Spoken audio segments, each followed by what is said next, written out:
खबरनामे में एक बार फिर आपका खैर मकदम है। नाज़रीन, आइए एक बार फिर रुख करते हैं एआईसीसी के इजलास में जहां राहुल गांधी खिताब कर रहे हैं। हमारी सरकार है, मगर जिस प्रकार से हमारी सुनवाई होनी चाहिए वो नहीं हो रही है। 21वीं सदी की पार्टी का मतलब कार्यकर्ता की सरकार में सुनवाई होगी।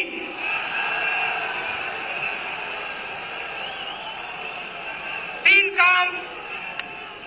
काम और बहुत बड़े काम हमने किए हैं।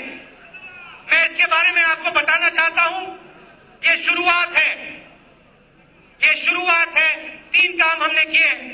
पहला काम, मीनाक्षी ने कहा, यूथ कांग्रेस और एनएसयूआई में चुनाव करवाए, और ये खड़े लड़कियां खड़ी हैं, ये चुन कर आए हैं पार्टी में। नई पीढ़ी आई है, लाखों युवा अंदर आए हैं और इनको हमने आवाज दी। दूसरा काम मैनिफेस्टो की बात। पहले मैनिफेस्टो बंद कमरों में बनता था। 3-4 लोग मैनिफेस्टो को बनाते थे। क्या आपसे पूछा जाता था? नहीं। अब हम कार्यकर्ता से, आम जनता से, एनजीओ से, सबसे पूछकर अपना मैनिफेस्टो बना रहे हैं। युवाओं से पूछा, महिलाओं से पूछा, अल्पसंख्यकों से पूछा, उद्योगियों से पूछेंगे, उद्योगपतियों से पूछेंगे, दलित आदिवासियों से पूछेंगे, किसानों से पूछेंगे, मजदूरों से पूछेंगे, और जो आप हमें बताओगे वो मैनिफेस्टो में जाएगा, और जो मैनिफेस्टो में जाएगा वो सरकार करके दिखाएगी। और तीसरा कदम,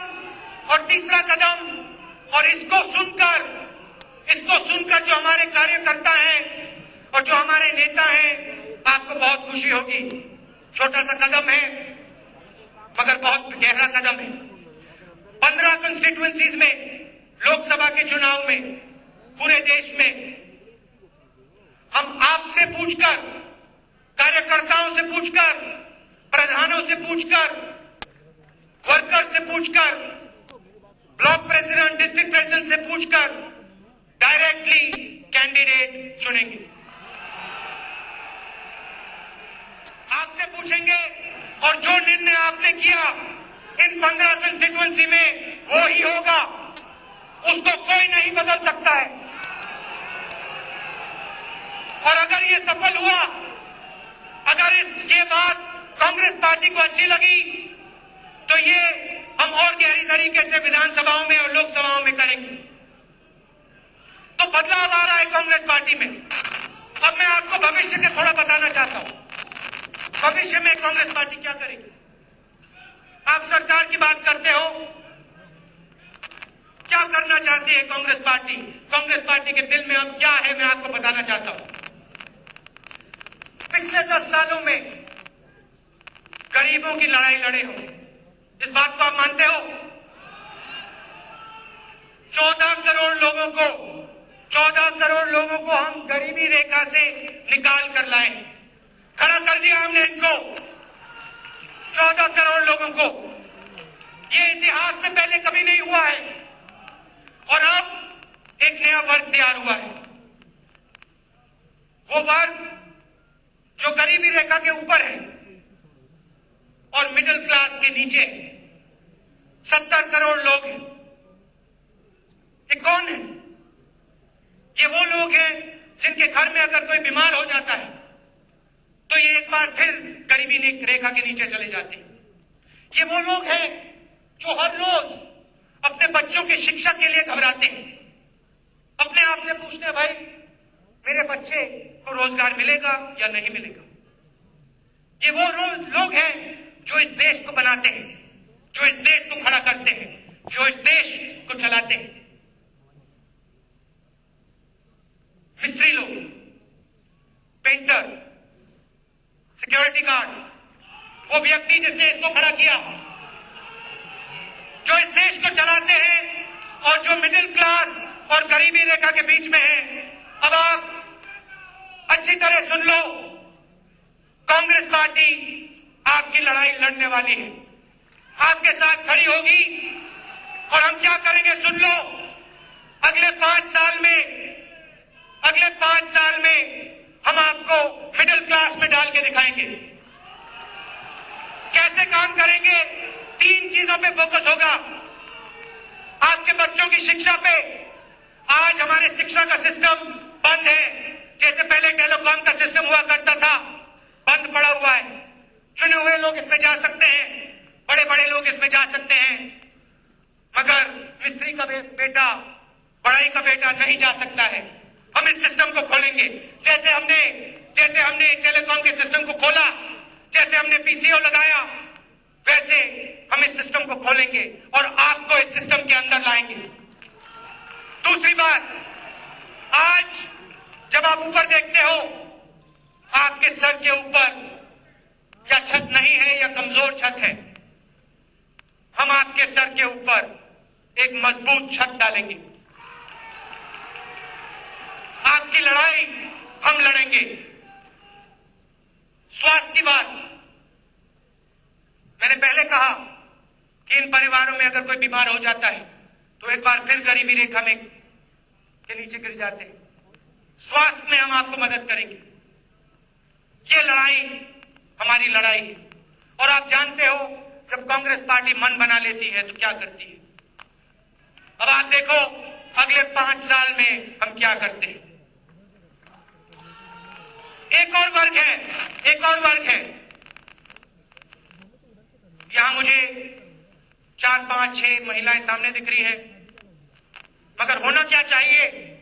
मैं एक ऐसा दिन देखना चाहता हूं जब एआईसीसी का सेशन हो और अगर मैं इधर देखूं तो महिलाएं दिखाई दें।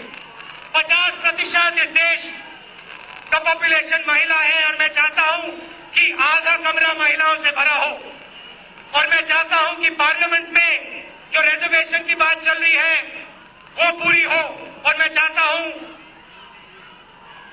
अच्छा सुनो, कांग्रेस पार्टी में जहां भी प्रदेशों में सरकार है, आने वाले समय में 50% में महिलाएं चीफ मिनिस्टर हों। यूपी में मैंने काम किया महिलाओं के साथ। एक संस्था चलाता हूं और उन्होंने मुझे बहुत बातें सिखाई।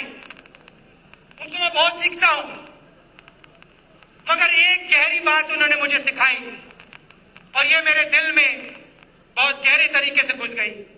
उन्होंने मुझे बताया कि देखिए राहुल जी, जब तक इस देश में महिलाओं की इज्जत नहीं होगी, जब तक इस देश में महिलाओं को शक्ति नहीं दी जाएगी, तब तक ये देश अपने पैरों पे कभी नहीं खड़ा हो सकता है।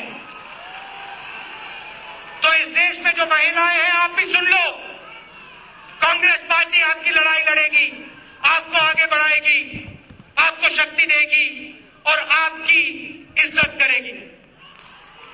सिर्फ भाषणों में नहीं, दिल से, अंदर से हम आपकी मदद करेंगे। अगले 3 महीनों में क्या करना है? मैंने आपसे भ्रष्टाचार की बात की, लोकपाल बिल लाए, आरटीआई लाए, 6 बिल है पार्लियामेंट में, पूरा दम लगा दो, पास करवाना है, हिंदुस्तान के लिए पास कराना है। और मैं आपको बता दूं, विपक्ष के लोग नहीं करना चाहते। जब भी हम ये बात उठाते हैं, उस साइड से शांति होती है, कुछ सुनाई नहीं देता है। ये नहीं कराना चाहते हैं। खड़े हो जाओ, लड़ जाओ, इन 6 बिलों को आप पास करो। आज आप देख रहे थे राष्ट्र मुजाहिदा एआईसीसी का इजलास। राहुल गांधी काफी जज्बाती अंदाज में अपनी तकरीर कर रहे थे, जैसा कि उन्होंने वहां पर तमाम अरकान और सीनियर लीडरों के बीच अपनी बात रखी। यूथ कांग्रेस कमेटी में चुनाव की उन्होंने बात कही। सबसे अहम चीज, मंशूर की जो तैयारी है अब वो बंद कमरों में नहीं खुले में होगी, यानी मुल्क के हर तबके से पूछकर यह बनाया जाएगा।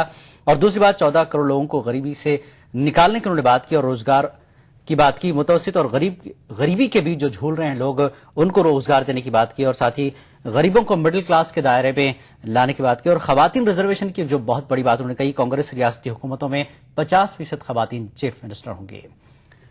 और आगे बढ़ते हैं। इससे कबल कांग्रेस सदर सोनिया गांधी ने सेक्युलर कार्ड खेला। इजलास से खिताब करते हुए सोनिया ने कांग्रेस की क़यादत वाली यूपीए हुकूमत की कारकर्दगी की सताइश की। उन्होंने कहा कि अवाम को बाख्तियार बनाने के लिए मनमोहन सिंह ने कई अहम कानून वज़ा किए। इस मौके पर सोनिया ने अहम अपोजिशन जमात बीजेपी को निशाने पर लिया। सोनिया ने कहा कि बीजेपी समाज में मुनाफरत फैलाकर उसे तकसीम करने की कोशिश कर रही है। सोनिया ने कहा कि कांग्रेस आम इंतखाबात के लिए तैयार है। उन्होंने मजीद कहा कि राहुल के हवाले से कांग्रेस वर्किंग कमेटी का फैसला हतमी है। डॉक्टर मनमोहन सिंह जी ने अपने लक्ष्यों पर स्थिर रहकर पूरी गरिमा के साथ 10 वर्षों तक सरकार का नेतृत्व किया है। तमाम दुष्प्रचार, गलत बयान और झूठे आरोपों के बावजूद हमारी पार्टी और सरकार मजबूती के साथ जमीन पर अपने पैर जमाए रही और अपनी नीतियों और कार्यक्रमों पर अडिग रही। इन सब बातों के साथ मैं महसूस करती हूं कि एक और सबसे बड़ा खतरा जो हमारे देश के ताने बाने को है वह सांप्रदायिक शक्तियों और विचारधाराओं से है। हमेशा लोगों को एक दूसरे से जोड़ने का रहा है। उनकी मिलीजुली राष्ट्रीय पहचान के गर्व के साथ सबको एकता के सूत्र में बांधने का रहा है। यह हमारी आस्थाओं और विश्वासों की अनेकता को आदर देने का रहा है। यही भारत की स्थायी परंपरा है। और हमारे मुख्य राजनीतिक विपक्षी का रास्ता क्या है, मैं आपको बताती हूं क्या है, आप खुद जानते हैं। यह समाज को बांटने और सांप्रदायिक आधार पर अलग अलग करने का है। यह कट्टरता और द्वेष फैलाने का है।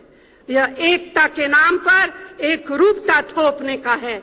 यह दिखावटी नरमी के नकाब के पीछे अपना असली चेहरा छिपाने का है। यह हमारे नेताओं की निंदा करने और उनके ऊपर झूठे आरोप लगाने का है और यहां तक कि यह रास्ता हिंसा भड़काने का है। इस तरह की विचारधारा को कैसे बर्दाश्त किया जा सकता है? एक कांग्रेस जन के रूप में हमें ये कहते हुए गर्व होना चाहिए कि हमने इस तरह की सांप्रदायिक विचारधाराओं को के साथ कभी समझौता नहीं किया, इनके खिलाफ हमेशा संघर्ष किया है।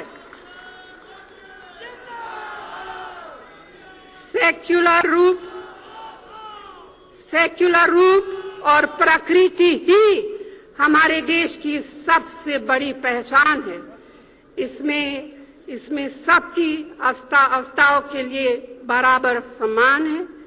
इसी से हमारी भावना की एकता को हमेशा पोषण और शक्ति मिली है। हमारे लिए सेक्युलरिज्म यानी सर्वधर्म समभाव कोई चुनावी मजबूरी नहीं है। हमारे लिए ये एक गहरी आस्था का विषय है। तो साथियों, देश में एक उथल-पुथल है। तेज सामाजिक और आर्थिक परिवर्तन के दौर में ये लाजमी है। जब आकांक्षाओं से भरी हुई एक नई पीढ़ी चाहती हो कि उसकी आवाज सुनी जाए, तब यह उचित ही है। हमारी नीतियों और कार्यक्रमों की सफलता ने काफी हद तक सब जगह, खासतौर से ग्रामीण क्षेत्रों, लोगों की आकांक्षाओं। उधर राहुल के नाम का ऐलान वजारत-ए-उज़्मा के ओहदे के उम्मीदवार के तौर पर न किए जाने के फैसले पर कांग्रेस के एक हल्के में मायूसी पाई जाती है। लेकिन जयवर्धन सिंह का मानना है कि राहुल पार्टी की क़यादत आइंदा इंतखाबात में कर रहे हैं, यानी वही पार्टी का चेहरा है। की बैठक चल रही है और राहुल गांधी कांग्रेस का जो चुनाव अभियान है मिशन 2014 उसकी अगुवाई करेंगे, यह फैसला हुआ है। मगर कुछ लोग निराश भी हैं क्योंकि राहुल गांधी को पार्टी ने औपचारिक तौर पर प्रधानमंत्री का उम्मीदवार घोषित करने से इनकार कर दिया। हमारे साथ बात करने के लिए एक युवा नेता हैं, जयवर्धन सिंह है, कांग्रेस महासचिव दिग्विजय सिंह के बेटे। जयवर्धन जी, कुछ निराशा हुई है क्योंकि बहुत सारे लोग देश भर से आए थे ये उम्मीद में कि एक राहुल गांधी को प्रधानमंत्री औपचारिक तौर पर प्रोजेक्ट किया जाएगा, पार्टी नहीं कर रही है। सर, निराशा की बात कहीं आती नहीं है क्योंकि कांग्रेस पार्टी का प्रत्येक कार्यकर्ता, प्रत्येक सदस्य ये बात जानता है और पहले से जानता है कि जो हम चुनाव लड़ने वाले हैं वो राहुल गांधी जी के ही नाम पे लड़ेंगे। और वैसे भी सर, पीएम कैंडिडेट की ऐसी कोई बात कभी लोकतंत्र और खासकर भारतीय लोकतंत्र में कभी थी नहीं, तो इसका हम क्यों पालन करें? जब नियम में नहीं है, जब लोकसभा में नहीं है ऐसा कोई नियम, तो हम क्यों डिक्लेयर करें? कुछ लोग कह रहे हैं, खासतौर पर कल भारतीय जनता पार्टी की तरफ से कहा गया है कि डर गई है नरेंद्र मोदी से तुलना न हो, इसलिए राहुल गांधी को पीछे कर रही है कांग्रेस। जी, भारतीय जनता पार्टी का जो प्रॉब्लम है वो ये है कि चुनाव के बिल्कुल पहले वो थोड़े बहक जाते हैं। अब यही बात 2004 में हुई थी जब वो कह रहे थे कि इंडिया शाइनिंग, इंडिया शाइनिंग। फिर क्या हुआ? यूपीए 1 की सरकार आई, उसके बाद 2009 में उन्होंने कहा Manmohan Singh ji week prime minister. अजन की खबरों का सिलसिला जारी रहेगा एक ब्रेक के बाद। What?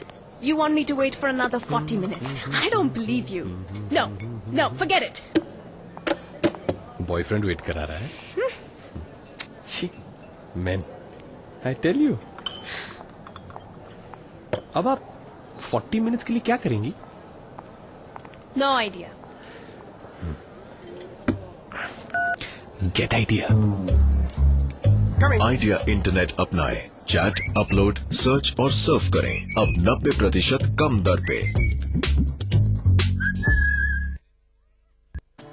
नमस्ते सर। नमस्ते सर, आपसे एक बात करनी थी। बोलिए।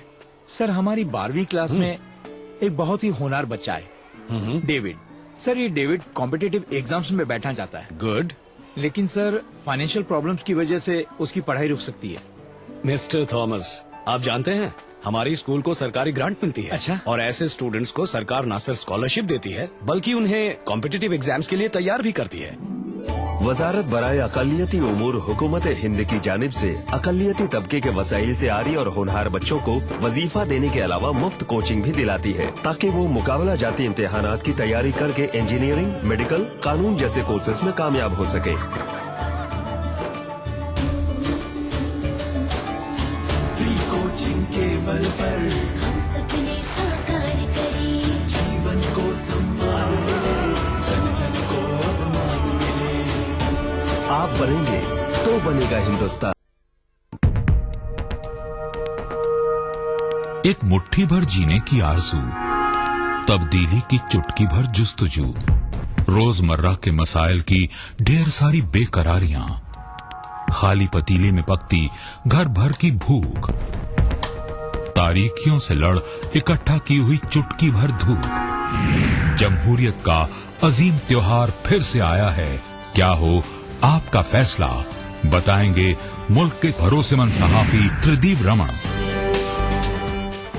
वोट करेगा इंडिया।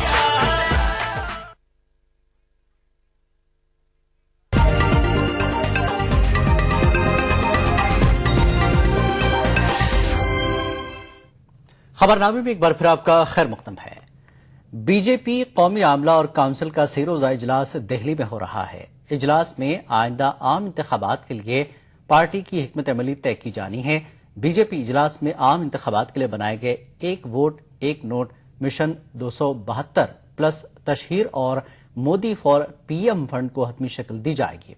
इसके अलावा डोर टू डोर कैंपेन और आम इंतखाबात से कबल तमाम देहात तक पहुंचने के मंसूबों को भी हतमी शक्ल दी जाएगी। इजलास में मुकर्रिरीन ने मध्य प्रदेश, छत्तीसगढ़ और राजस्थान के वज़ीर आला की खूब तारीफ की। बीजेपी के दिल्ली प्रदेश सदर हर्षवर्धन के काम की भी तारीफ की गई।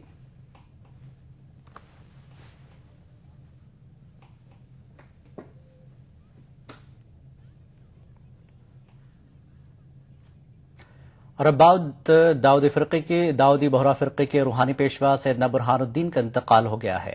वो 98 बरस के थे। सैयदना बुरहानुद्दीन दाऊदी बोहरा फिरके के मुसलमानों के 52वें रूहानी पेशवा थे। मुंबई में उनका मुख्तसर अदालत के बाद इंतकाल हो गया। पसमानदगान में 7 बेटे और 3 बेटियां हैं। सैयदना बुरहानुद्दीन 6 मार्च 1915 को सूरत में पैदा हुए थे। जराये के मुताबिक उन्होंने अपनी हयात में ही अपने दूसरे बेटे मुफज्जल सैफुद्दीन को अपना जानशीन मुकर्रर कर दिया था।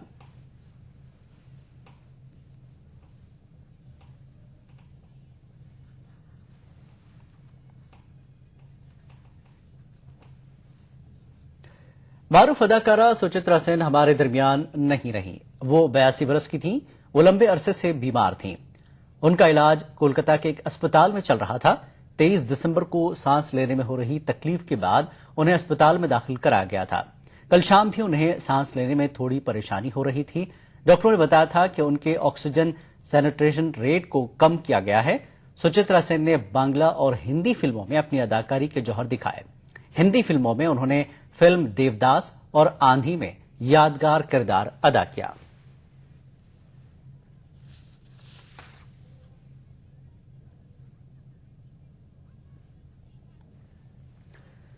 गुलमर्ग में सैफ अली खान अपनी नई फिल्म की शूटिंग में मसरूफ है। सैफ अली खान की एक झलक देखने के लिए बड़ी तादाद में सयाह और मकामी अफराद कंगडोरी गुलमर्ग में जमा हो गए हैं। इस फिल्म में सैफ अली खान और कैटरीना कैफ लीड रोल में हैं। आइंदा 4 दिनों तक गुलमर्ग के मुख्तलिफ मकामात पर फिल्म फाटोम की शूटिंग की जाएगी। फिल्म के हिदायतकार कबीर खान है। साल की ये पहली फिल्म जिसकी शूटिंग वादी में चल रही है।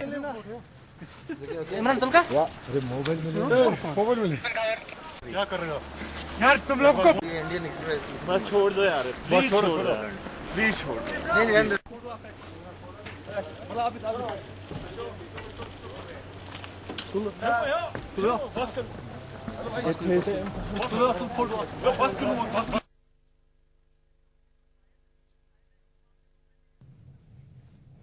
आज से राजस्थान के जयपुर में लिटरेचर फेस्टिवल का आगाज हो गया है। 5 दिन तक चलने वाले इस फेस्टिवल का इफ्तिताह गवर्नर मार्गरेट अल्बा ने किया। फेस्टिवल में बड़ी तादाद में मुल्क और बैरून मुल्क के अदीबों ने शिरकत की है। जयपुर साहित्य उत्सव की इस नई कड़ी में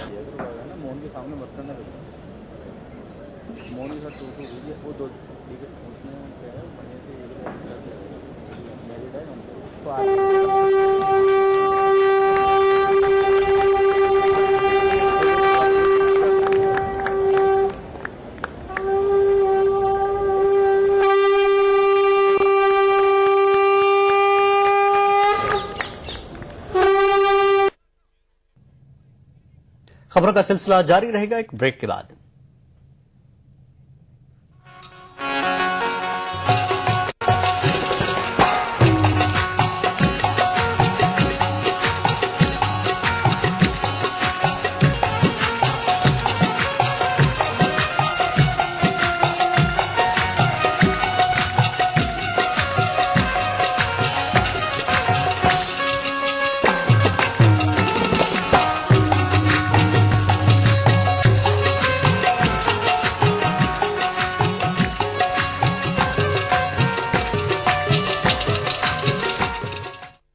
अब तक जो कारकर्दगी रही है झारखंड अकादमी कमीशन की, उसमें जो भी शिकायतें आई हैं उसमें कितनी कामयाबी मिली है उन शिकायतों को निपटाने में? देखिए, जो छोटे छोटे मामलात है उसमें तो तुरंत हम लोगों को कामयाबी मिल जा रही है। क्या आप महसूस करते हैं कि वो झारखंड अकादमी कमीशन को और भी इख्तियारात मिलने चाहिए? हम लोग को कोई ऐसी पावर दी जाए, खास करके सूचना जो आयोग के पास में पावर है, इंफॉर्मेशन कमीशन के पावर में कुछ हम लोग को दंड देने का या फिर हम लोगों को कुछ कम से कम फाइन करने का भी पावर दिया जाए, जिससे कि अधिकारियों और ऑफिसर्स में पकड़ बन सके। 1 साल के अंदर कई इलाकों का आपने दौरा किया, कई अजला का आपने दौरा किया, क्या वहाँ पे खामियां आपने पाया है? कहीं न कहीं अक़लियतों के साथ तो नाइंसाफ़ी हो ही रही है। नाइंसाफ़ी इस बुनियाद पे क्योंकि उनको उनके पॉपुलेशन के हिसाब से उनको हक उनको नहीं मिल रहा। झारखंड अक़लियती कमीशन के चेयरमैन डॉक्टर शाहिद अख्तर से देखिए एक खास मुलाकात इतवार दोपहर 1:30 बजे सिर्फ ETV उर्दू पर।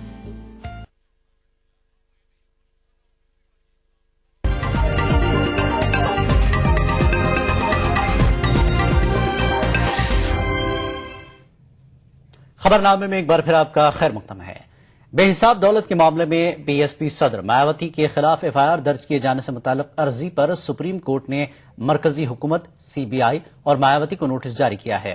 मायावती के खिलाफ तकनीकी बुनियाद पर एफआईआर खारिज करने के अपने फैसले का हवाला देते हुए सुप्रीम कोर्ट ने कहा कि इसे तवक्को है कि सीबीआई मुनासिब सलाह मशवरा करेगी और मायावती के खिलाफ कार्रवाई करेगी। अदालत ने सीबीआई और मायावती को अपना जवाब दाखिल करने के लिए 4 हफ्तों की मोहलत दी है।